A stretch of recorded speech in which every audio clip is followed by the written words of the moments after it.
je suis choisi, l'amour même, l'amour du Père circule aux confins de la terre et dans les cœurs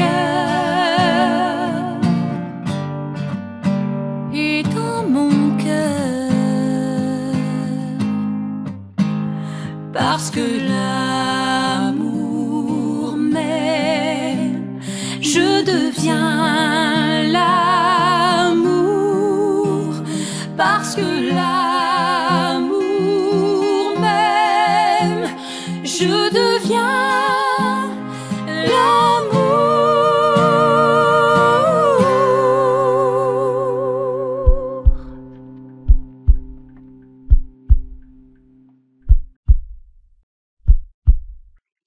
Alors, bonjour à chacune et à chacun. Je dois vous dire que je suis très heureux dans cette belle journée du mois de mai, cette belle journée ensoleillée. Et puis, ça me rappelle ce qu'on chantait quand on était jeune. C'est le mois de mai, c'est le mois le plus beau parce que c'est le mois de la Vierge Marie. Alors donc, je voudrais pas laisser passer ce mois-là sans que nous prenions du temps pour nous arrêter sur le rôle de la Vierge Marie. Le rôle très important qu'elle a joué dans l'histoire de l'humanité, qu'elle joue présentement, et aussi par le rôle qu'elle va jouer dans le futur. Alors, d'abord, rappelons-nous que c'est elle que le Seigneur a choisi il y a 2000 ans pour donner Jésus au monde. Non seulement c'est elle qui a choisi, mais après, avant de quitter cette terre, Jésus nous l'a donné comme mère et médiatrice.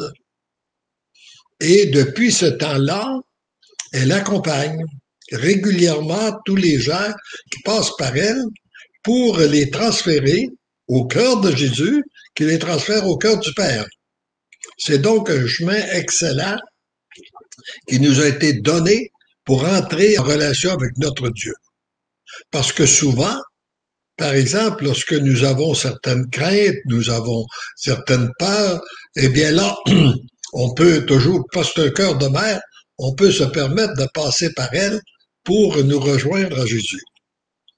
Et c'est encore elle qu'il choisit aujourd'hui, dans ces temps qui sont les derniers, pour préparer le grand retour de Jésus dans sa gloire.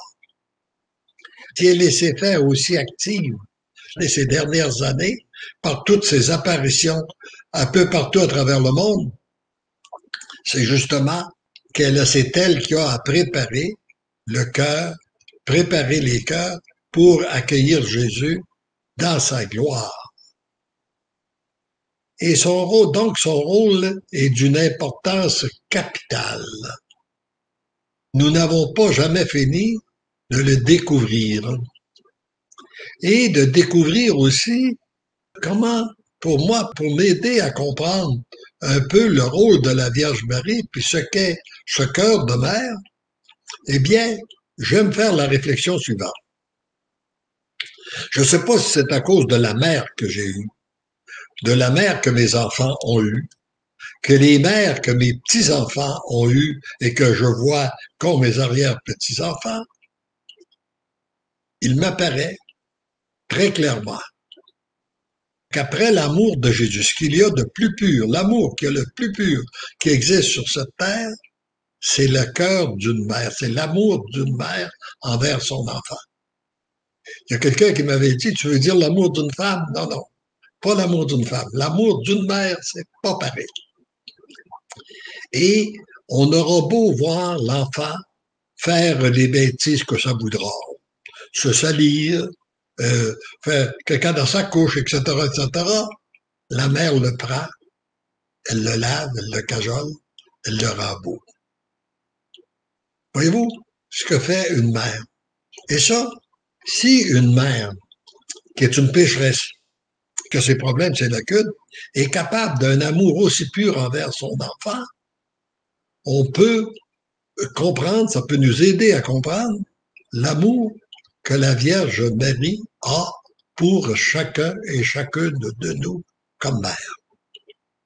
Donc, nous n'avons pas à craindre de passer par elle, de nous adresser à elle, peu importe les bêtises qu'on vient de faire, peu importe les erreurs qu'on vient de commettre, allons se jeter dans ses bras. Demandons-lui d'intercéder pour nous, afin qu'elle nous purifie, qu'elle nous aide à nous purifier, qu'elle nous aide, qu'elle nous accompagne pour nous conduire dans le cœur de Jésus.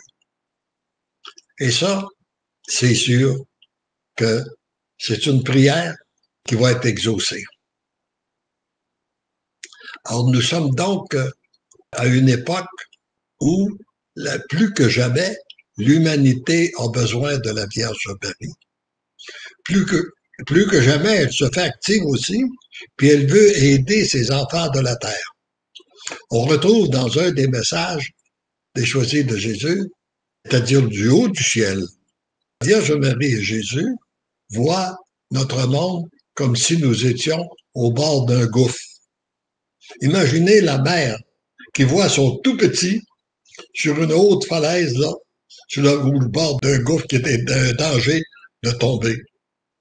Eh bien, c'est de cette façon-là que la Vierge Marie nous regarde en tant qu'enfants de la terre. Et elle veut tous nous sauver. Par contre, elle ne peut pas nous prendre de force. Elle ne peut pas nous obliger. Parce qu'elle doit toujours respecter. Elle est prête à prendre tous les moyens possibles et imaginables pour nous sauver, sauf celui d'entraver notre liberté. Parce qu'elle sait que Dieu nous a créés libres et que nous devons demeurer libres. Et pour ça, elle attend que nous lui donnions cette permission, que nous lui donnions notre oui comme à la suite de son oui pour pouvoir agir, que nous lui demandions d'intercéder pour nous. Et lorsqu'on le fait, eh bien, c'est sûr qu'elle intercède. Elle nous a dit aussi que je repassais ce matin justement dans le texte numéro 22 du 3e volume, qui est important qu'on se rappelle. Parce que pour que Dieu agisse, il faut qu'on lui donne la place. Puis il disait, autant tu es faible et vulnérable, parce qu'on s'apercevait que nous sommes faibles et vulnérables. Quand on regarde tout ce qui se passe présentement sur l'humanité, et j'ai l'impression que c'est l'humanité entière qui est en train de découvrir sa faiblesse, sa vulnérabilité. Alors autant nous sommes faibles et vulnérables, autant tu n'as rien à craindre. Voyez-vous, on peut, un peu comme un enfant qui est tout faible, qui est faible et qui est vulnérable, n'a rien à craindre parce qu'il est dans les bras de sa maman. Sa maman est là pour le protéger. Eh bien, nous, c'est la même chose. Nous n'avons rien à craindre parce que tu es sous la protection du grand manteau de ma Sainte Mère.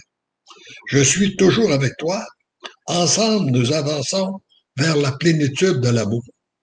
Alors, elle a à nous conduire sur le chemin de sainteté, nous conduit sur le chemin elle prépare une grande armée de gens qui préparent pour s'en aller à la rencontre de Jésus, et entre-temps, elle nous accompagne et elle nous protège.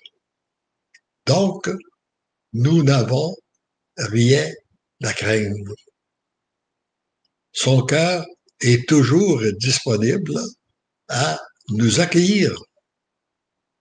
Et un autre tantôt, elle nous a dit aussi que la mission, et on peut dire, moi je peux vous témoigner que oui, la mission des choisis de Jésus a été protégée, a été réellement sous le grand manteau de Maman Marie. Oh, il y a eu des petites attaques de l'adversaire, il y en a encore, mais c'est très peu par rapport à l'importance et à la grandeur de la mission. Et à chaque fois, on peut tout simplement les confier à la Vierge Marie, au Seigneur, puis de dire, maintenant, on vous regarde agir. Ça, c'est l'attitude, je pense, qu'on doit avoir en tant que baptisé, en tant que croyant. Nous avons une nouvelle difficulté. Nous vivons, oui, moi je suis faible, je suis vulnérable, mais je te la confie. Seigneur, par les mains de la Vierge Marie, maintenant, je vous regarde agir. Quand vous allez régler le problème, de quelle façon vous allez vous y prendre, je ne le sais pas, mais je vous fais confiance. Et un autre tantôt, elle dit dans les messages des choisis de Jésus, ma mission, votre mission en tant que choisi de Jésus, elle est très près de la mienne. Imaginez cette faveur extraordinaire que nous avons. Quand on regarde, il n'y a pas eu de plus belle et de plus importante mission sur cette terre que celle de la Vierge Marie. Parce qu'elle nous a donné Jésus, notre Sauveur.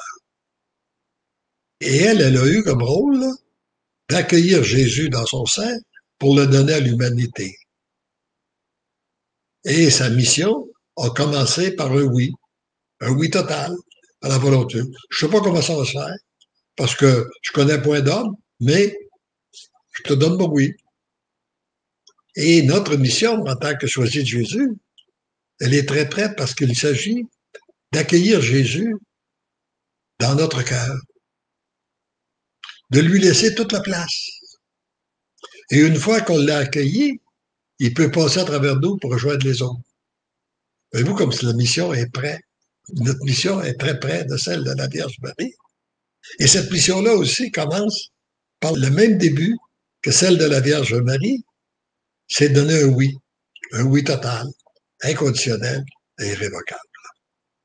Maintenant, nous allons, la pensée de ce jour, qui est extraite du message 24 du 3e volume.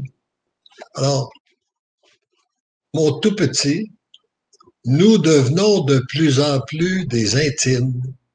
Et c'est cette intimité qui opère la transformation en toi, qui t'apporte la paix, la joie, la sérénité, l'amour. Vous cherchez l'amour, la joie, la paix? Eh bien, c'est par l'intimité qu'on a avec Dieu. C'est celle-là. Cette intimité, je la désire toujours croissante. On ne l'a jamais pleinement atteint. Il y a toujours possibilité de l'avoir plus. Je la désire toujours et partout, à travers et avec chacune des personnes vivant sur cette terre. Il y a pas de, nous ne sommes pas, il n'y a personne d'exclu dans l'amour de notre Dieu. Et cette intimité qu'il a avec chacun de nous, il veut l'avoir avec tous et celles, tous les gens qui vivent sur cette terre. C'est par cette intimité que je reconstruis mon Église. Et toujours, quand on parle qu'il reconstruit son Église, vous savez que c'est pas une Église parallèle à la nôtre. C'est notre Église telle que nous la connaissons sous le pape François. On l'appelle nouvelle parce que les cœurs sont renouvelés. Et la société.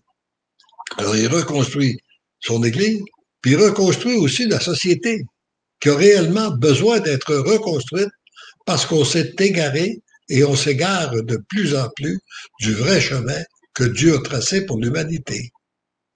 C'est par cette intimité que sera renversé l'adversaire. Gardez cette espérance qu'on doit avoir en tant que choisi. C'est par cette intimité que sera renversé l'adversaire. Au moment où il croira avoir remporté la victoire. Voyez-vous, au moment où Satan va croire avoir gagné, il va se trouver complètement renversé par les cœurs qui ont été transformés par l'amour de Dieu qui n'a pas fait de bruit, comme une forêt qui pousse. Ça n'a pas fait de bruit, mais tout à coup, ils sont là. Alors, le chemin de départ pour obtenir cette intimité, c'est un oui total, inconditionnel et irrévocable au Père. J'ai bien dit au Père, et non à une ou à des personnes, même si cette ou ces personnes peuvent être des instruments valables entre les mains du Père. Ça, là, il y a tout un discernement qu'on a à faire. Moi-même, parfois, j'ai eu certaines difficultés parce qu'on a des gens qui nous ont, par exemple, imprégnés, des bonnes personnes qui nous ont fait cheminer et c'est à eux qu'on croit qu'on doit donner notre oui. Non, c'est pas à eux. Là, il vient de dire c'est au Père. C'est à Dieu notre Père. Eux ont été sur notre chemin pour nous conduire dans le cœur du Père. On doit continuer à les aimer, prier pour eux, puis on peut très bien bénéficier des enseignements qu'ils peuvent nous donner ou du témoignage qu'ils nous apportent. Mais d'abord, nous, c'est de rester branchés sur le Père. Alors, ce oui donné au Père vient faire la lumière en vous sur ce qui est vrai et ce qui est faux. Ça, là, nous avons réellement besoin de ça régulièrement jour après jour, à voir la lumière, ce qui est vrai et ce qui est faux.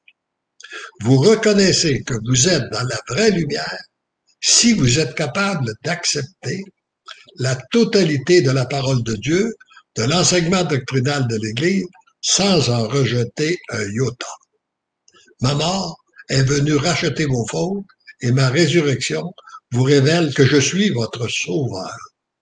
Alors, voyez-vous, ça, c'est la pensée de ce jour-là qui a été. Or, et c'est un fondamental. Moi, j'ai rencontré tellement de gens que les gens, avant de s'éloigner de l'Église, ils ont critiqué. Ils ont commencé par trouver, ben moi, il y a telle chose que j'accepte. Il y a de telles choses que j'accepte pas. Puis comme avait dit Benoît XVI, les gens voudraient avoir une religion à la carte. Et ça n'existe pas. C'est pas bon. C'est pas bon. C'est, moi, je dois prendre la totalité de l'enseignement de l'Église. Je dois prendre la totalité de la parole de Dieu. Et puis, je me fais obéissant. J'accueille tout ça. S'ils font des erreurs, ils répondront devant le Seigneur. C'est pas à moi de les juger ou de les condamner. Et on termine le texte en disant, si tu veux me le remettre, là, il y avait pas tout à fait. Avant de mourir, je vous ai donné Marie comme mère et médiatrice. Elle intercède continuellement pour vous. Rappelez-vous ça, là. Dans le mois de Marie, le plus que jamais, elle intercède pour chacun de nous. Et elle est accompagnée des saints, des saintes et des saints anges. Donc, elle n'est pas seule. Elle a tout. Elle est aussi la reine des anges. Alors donc, heureuse êtes-vous d'avoir donné ce oui total, inconditionnel et irrévocable. Heureux êtes-vous d'entrer dans ce monde de lumière en devenant des intimes, en croissance, en continuelle croissance dans mon amour. Divinement, je vous aime. Oui, heureux sommes-nous d'être ses choisis. Heureux sommes-nous d'avoir Maman Marie comme mère et médiatrice. Rendons grâce à Dieu pour cette faveur extraordinaire au Seigneur Jésus de nous avoir donné Marie comme mère et laissons-nous guider. Et oui, nous reconnaissons de plus en plus que nous sommes faibles et vulnérables, mais nous ne craignons rien parce que nous sommes dans tes bras, Maman Marie. Et je termine avec ça en vous laissant. Peut-être qu'il y a quelques petits commentaires qu'on peut regarder. Oui, je vais te les laisser lire peut-être, Nancy, si tu veux les lire. Alors, je demande à Maman Marie de toujours intercéder pour moi auprès de son Fils et je reçois tant de grâce. Merci Marie, je t'aime. Voilà, c'est Chantal qui... Merci Chantal de confirmer, parce que nous avons des milliers de confirmations de Marie. Et quand quelqu'un lui demande d'intercéder, c'est sûr qu'elle le fait. Alors donc, nous n'avons plus rien à craindre. Nous n'avons pas raison d'avoir peur de la pandémie, de la guerre et tout ça, parce que nous sommes dans les bras de la Vierge Marie et elle va nous conduire à bon port. Il y en a un autre. Oui, il y aurait Fabiola qui dit « Amen pour l'amour d'une mère en notre Sainte Vierge Marie qui intercède sans cesse pour chacun de nous. Merci Marie d'amour de votre présence dans nos vies et d'intervenir sans cesse dans nos désespoirs. Bon, merci de votre protection sans cesse. Merci Jésus d'amour. » Oui, merci. Mais merci Fabiola de cette belle prière et de toutes ces confirmations. Il me semble que devant tant de confirmations, je comprends pas pourquoi il y a encore des gens qui hésitent et qui ont peur, qui doutent de Dieu, qui doutent de la Vierge Marie. Et j'aimerais peut-être leur donner un petit conseil en passant là. Arrêtez de nourrir vos doutes, puis ils vont mourir de faim. Est-ce qu'il y a un autre message? Oui, il y aurait peut-être si clair. Heureux sommes-nous, même au cœur des tempêtes de la vie, car jamais Dieu ne nous abandonne. C'est juste. C'est juste. Merci de nous rappeler. Puis merci parce que plus que jamais, on a besoin d'espérance. Hein? C'est dans le monde que l'on vit, on est appelé à ça, le plus jamais on a besoin d'espérance. Puis, non seulement, en vivant d'espérance, nous sommes une lumière, c'est bon pour nous, mais en même temps, le Seigneur se sert de nous comme lumière pour donner de l'espérance aux gens autour de nous. Alors peut-être avec un dernier, si c'était Léo. Oui. Le Seigneur, avant de mourir sur la croix, il a présenté notre mère à ses disciples. Voici votre mère et mère, voici ton fils. Oui. Oui. Ça, rappelons-nous ça, là. C'est important de se le rappeler, de se le redire, principalement dans le mois de Marie, là, dans ce mois qui est dédié à la Vierge Marie. Eh bien, prions-la et acceptons d'avancer, parfois sans savoir où l'on va, en sachant qu'on est guidé par elle, on est guidé par notre Dieu, elle intercède pour nous, on est accompagné des saints et des saintes et des saints heures. Donc, nous n'avons plus rien à craindre. Et c'est dans cette espérance que se termine ce chant, et on peut se dire tous ensemble. D'ailleurs, on n'a pas raison de désespérer, on n'a pas raison d'avoir peur, parce que l'amour nous aime, nous devenons l'amour. Parce que l'amour nous aime, nous devenons l'amour. Parce que l'amour nous aime, nous devenons l'amour. Amen. Et on écoute un chant.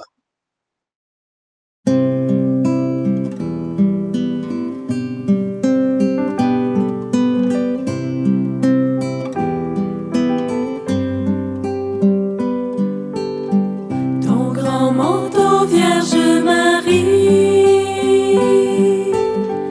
est l'armure des temps nouveaux, mettant en fuite l'ennemi, pour que Jésus soit accueilli. Vive Marie, douce maman, vive Marie, sainte maman. Amen, alléluia. Amen, alléluia.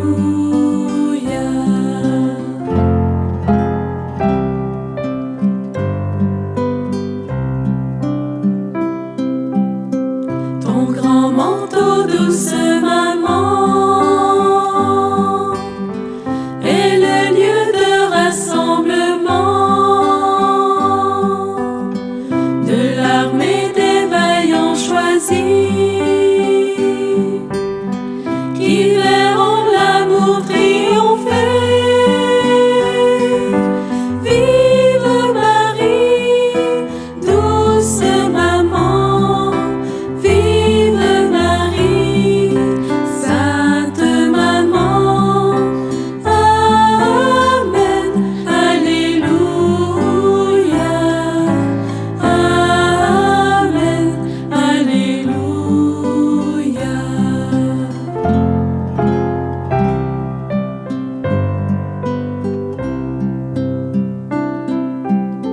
Ton grand manteau, tendre maman, est l'école de conversion de tes enfants jeûnant, priant, disant toujours oui à l'amour. Vive Marie, douce maman, vive Marie, sainte maman. Amen, alléluia. Amen, alléluia.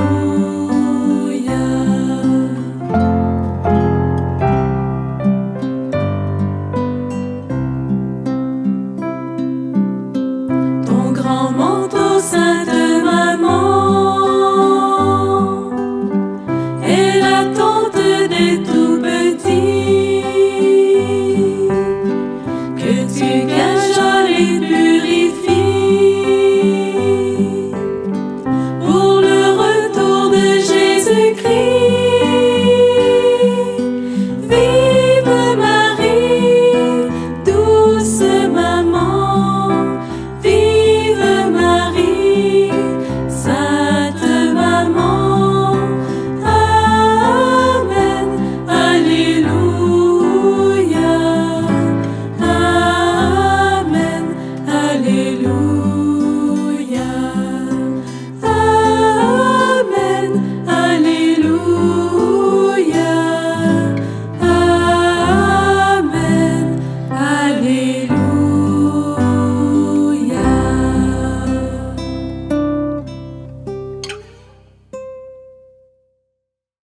je suis choisie, l'amour même, l'amour du Père circule aux confins de la terre et dans les cœurs